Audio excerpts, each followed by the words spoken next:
Alright, just for the record lang mga kagala ha, just in case ho na ako'y magtatanong ho ulit sa aking sarili, no? Kung ilang oras nga ba yung magiging biyahe from Iloilo City to Malay, Municipality of Malay, Katiklan, Port, papuntang Boracay Island.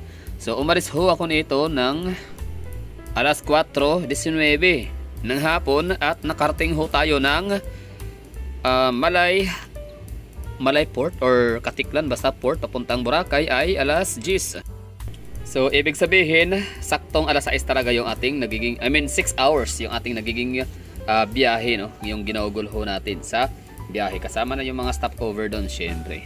Pero kung meron ho tayong sasakyan, kotse or magtaxi, siguro mas mapapabilis pa doon sa 6 hours, kasi alam naman natin talaga ang mga buses ay meron niya silang sinusunod na speed limit, no? Hindi ko nga lang din sigurado kung ilan, kung nasa 60 kph ba or nasa 80 kph, pero pag provincial road as far as I know or national road ay nasa 80 kph ho yun, no? Pero syempre kahit ganun pa man, mas mabilis pa rin talaga ang sariling sasakyan or taxi, kasi tatakbo rin yan sila ng mga 60 to 80 km per hour din, tapos wala pa silang mga stopover, kaya mas mapapabilis, no? So kung medyo in a hurry ho kayo, nag-rush ho kayo na makapuntang Boracay, I suggest, no, na mag-taxi ho kayo or meron kayong sariling sasakyan. Pero syempre ako kasi babalik ulit ako ng Iloilo papuntang Boracay ulit, kaya yun, just for the record. So hindi ko na kailangan pang magtanong sa iba kung ilang oras yung maging biyahe. So tatandaan ko lagi yon, at saka dito rin naka-save, no? Naka-vlog, no? Naka-record na to dito. So 6 hours yung magiging biyahe, yung magiging distance or traveling time away from Iloilo City to Malay, Aklan. So you know, time check, it's 4:27 ng hapon.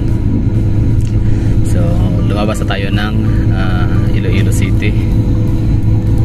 Tingnan natin kung saan na tayo located, kung tayo ba ay nakalabas na ba talaga ng city of Iloilo or within the vicinity pa rin tayo ng city. So yun, nakalabas na tayo ng city of Iloilo. In fact, lumagpas na tayo sa Leganes, malapit na tayo sa may Zaraga. Uwi pala natin ay from Iloilo City, tapos Leganes, tapos Zaraga, tapos after ng Zaraga dadaan tayo sa National Highway, tapos pupunta tayo ng Pututan. Pututan is Iloilo, tapos merong intersection dito na Dapitan, Parcon Ward, tapos diretso siya ng Dinggil, tapos dadaan siya sa may Barangay Dueñas, tapos Barangay Camiri, Pasay City. Iloilo pa rin ito, Bitaogan, Dumaraw, Aglalana, tapos Dao, Poblasyon Sora, Sigma, Barangay Mianay, Sigma, Barangay Parian, Barangay Mianay, Ibisan, Barangay Undoy. Tapos iikot dito sa may Rojas City.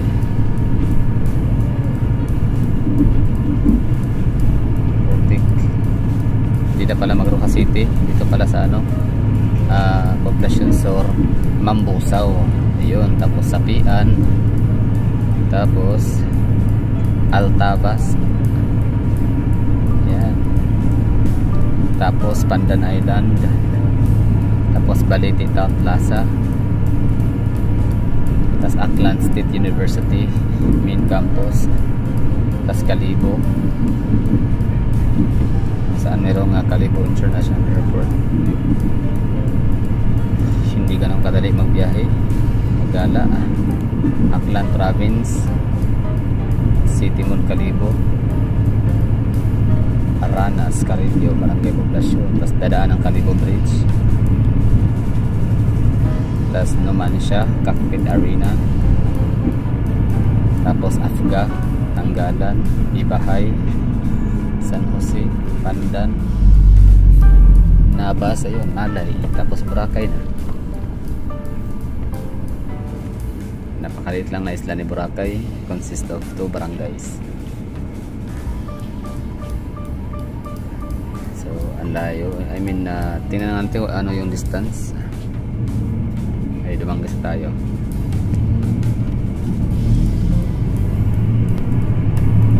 Okay, so ang distance is 152 kilometers away from Iloilo City. The distance between Iloilo City and Malay is 152. The road distance is 227 kilometers. So malayo, no? So sabi ay nasa 6 hours daw yung biyahe. Kaya yun, let's deal with it. So sana mga ba tayo ulit located. Tingnan natin sa mapa.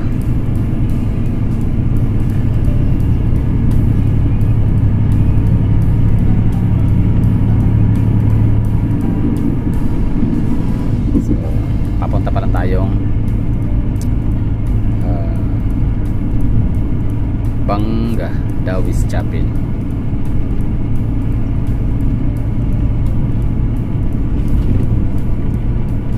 Yan. So Iloilo East Coast Capiz Road. Tapos padadaanan natin ang Dawis Elementary School.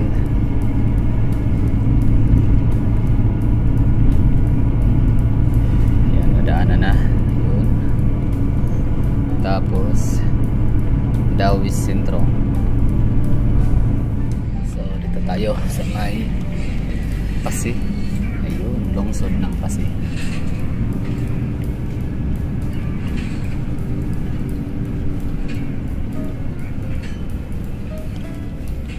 Pasi City.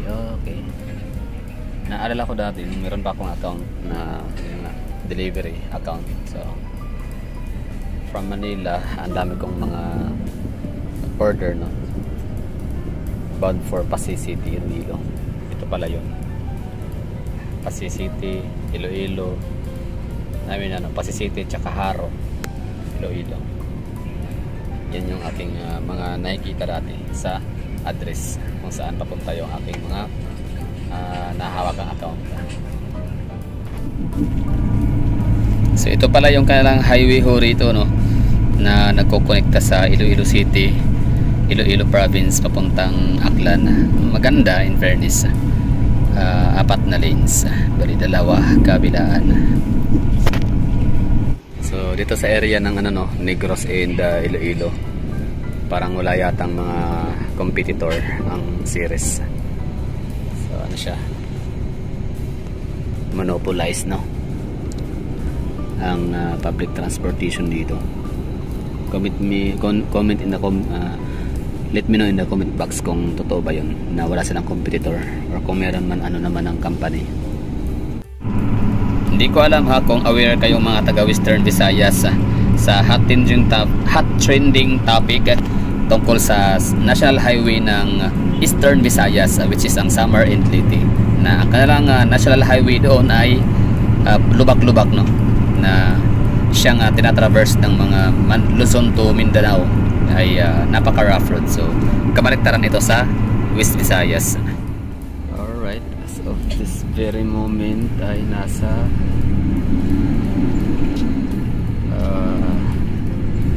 malapit na tayo sa may Dalitdit Barangay Hall. So anong municipality ba to rito? Altavas nga pala. Sa mga taga Panay Island dyan, ano ba ibig sabihin nito? Yan, lawa, mangroves. Kahit may mga reclaim area, at may mga lake. Itong kulay blue, diba? Body of water. Tapos ito yun, lupa. So anong lugar to dito? Kahit napaka konti lang ng lupa, more on tubig. Yan, malapit tayo sa Kalibo. Malayo pa pala. Dadaan pa siya ng Pandan or Himbis. Himbis Crossing.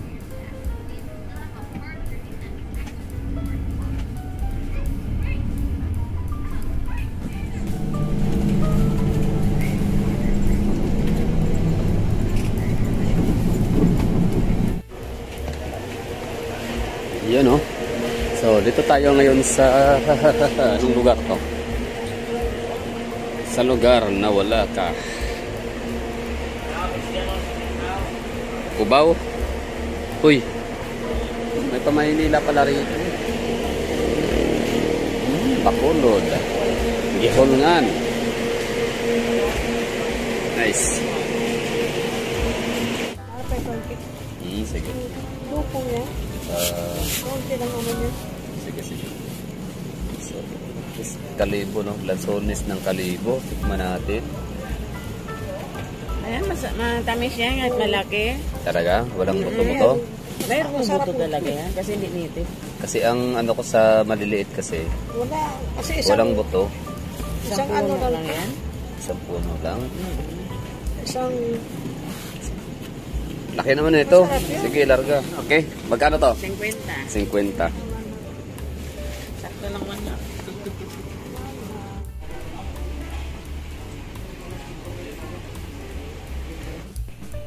At dahil nga gabi, so hindi natin na-enjoy or hindi natin ma-enjoy yung mga view or yung ating window view kasi madilim. Kaya let's cut the story short. Dumating na tayo sa Malay Aklan.